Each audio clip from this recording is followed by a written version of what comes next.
უნდა წარმოგიდგინოთ ჩვენი სტუმარი ოლგა დანკო, რომელიც უკვე წლებია საქართველოში ცხოვრობს და ის თავის გულის ტკივილს და ემოციებს სწორედ ახლა გაუგზავნის თავის ქვეყნის წარმომადგენელს, თავის მოსახლეობას და ჩვენს გაგვიზიარებს იმ ემოციებს. დილამშვიდობის, ოლგა, ძალიან დიდი მადლობა მობრძანებისთვის, სოლიდარობა თქვენ და თქვენს ხალხს, რა თქმა უნდა, და გვითხარით თქვენი მესიჯი რა იქნებოდა ჩვენი студіїда.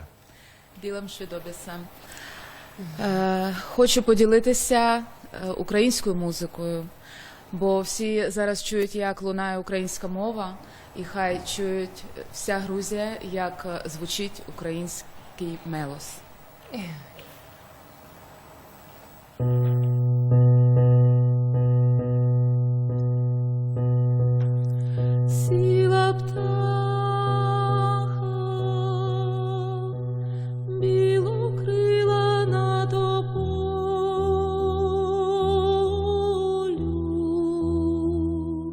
Сіло сонце понад вечір за поля,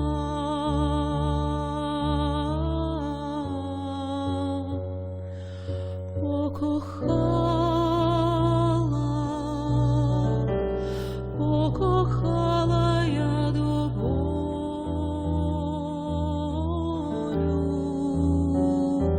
молодого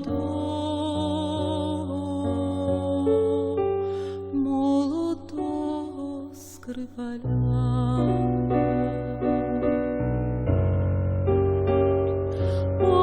Покохала,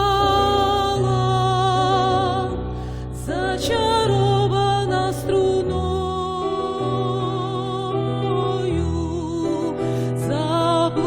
заблукала та мелодія в гаю. Гай зелений, журавлиною весною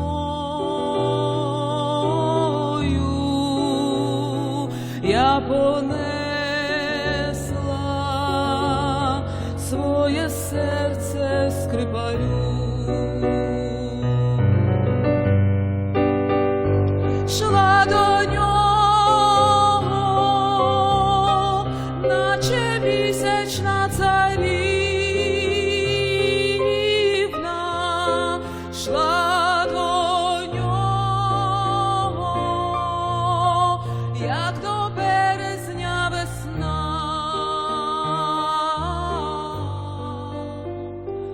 і не знала, що та музика чарівна не для мене, а для іншої луна.